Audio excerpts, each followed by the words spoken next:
Now, Precinct 1 says whoever filled these potholes may have had good intentions, but it's not going to speed up the repair process. You see, when you fill these holes with improper material, workers have to remove it before they can start repairing. To give you an idea of how big this leak is here, take a look down here. You can see a fish actually coming out of the hole. When that happens, it's not going to look this pretty green color. It's actually going to look a lot like this. Thus far, we're... Now, behind the safety of this fume hood here, you can actually see the reaction between the chlorine and the ammonia here. Now, for the past 2 years, farmers have not been able to use irrigation pipes like this. Most of these pipes have just laid dormant on the trailer here. When police arrived, they had a hard time figuring out who Rene was, and that's because he didn't have one of these. Think of electricity as water pressure in these hoses, and these buckets down here as homes consuming electricity. Residents here on Garza Street are tired of illegal crossers camping out here at this abandoned house. So, one neighbor is taking matters into his own hands. Robert Guerra likes to make noise. Total about, you're talking about 2,500 watts. That's why he has no problem calling out the illegal activity that was going on next door. I keep reporting it and reporting it, but I just thought, you know what, maybe a sign will deter the people that are dropping them off.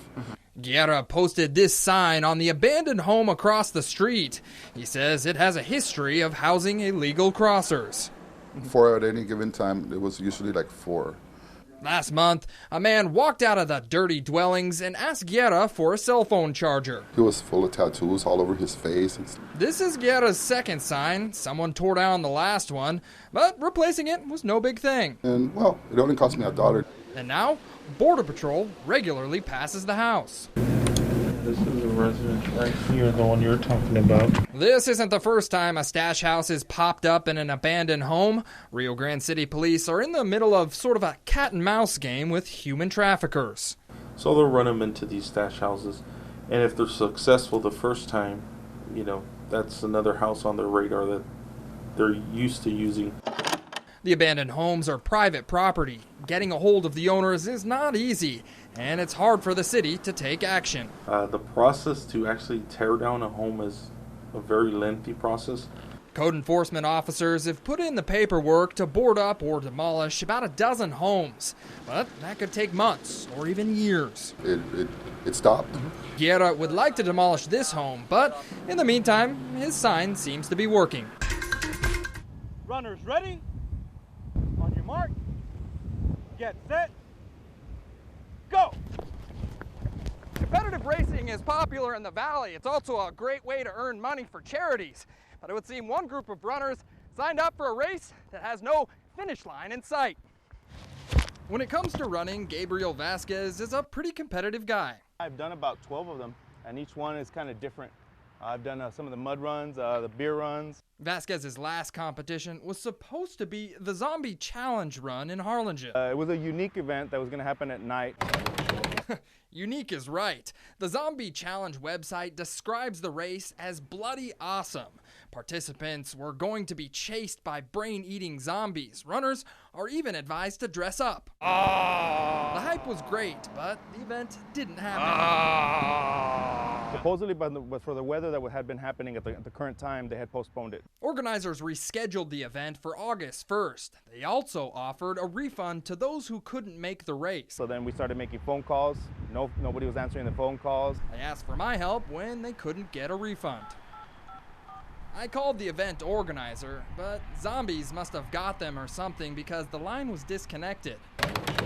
According to the Zombie Challenge website, the money was supposed to go to a charity called Characters for a Cause.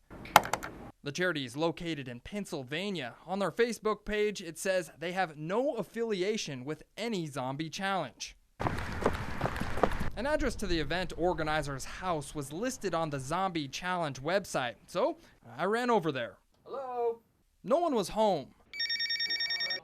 But shortly after I left the organizer's home, a woman named Vanessa called me. She wouldn't tell me her last name. And it wasn't going to be profitable at any point whatsoever. And the organization moved itself to Austin. Vanessa tells me the zombie race was a flop. She was going to notify the participants, but hadn't got around to it yet. As for the money, she says a company called Active.com has it. I don't have the money, like it doesn't go to me. I verified that Active.com account, and a customer service rep says they're looking into the problem.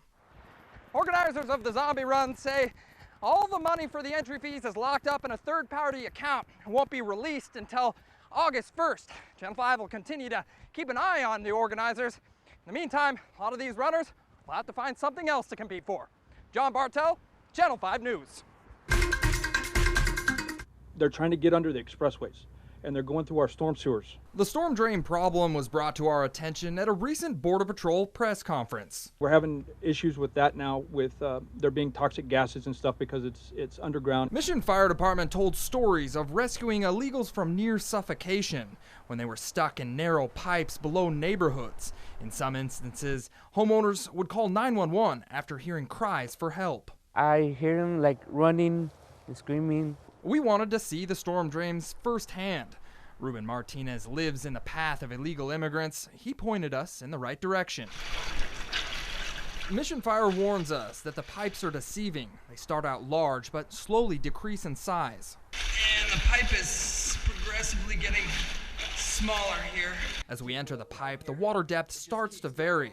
I'm stepping on a lot of trash and who knows what else. This is where we come to our first tee. Right now, we're about 100 yards in the pipe, and I don't know where I am. The road drain above me lets in a breath of fresh air. You know, you can definitely see here, it's not that hard to get turned around. If you just look behind me here, there's like several different ways.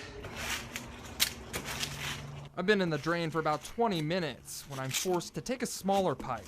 I'm only about maybe 10 yards into it.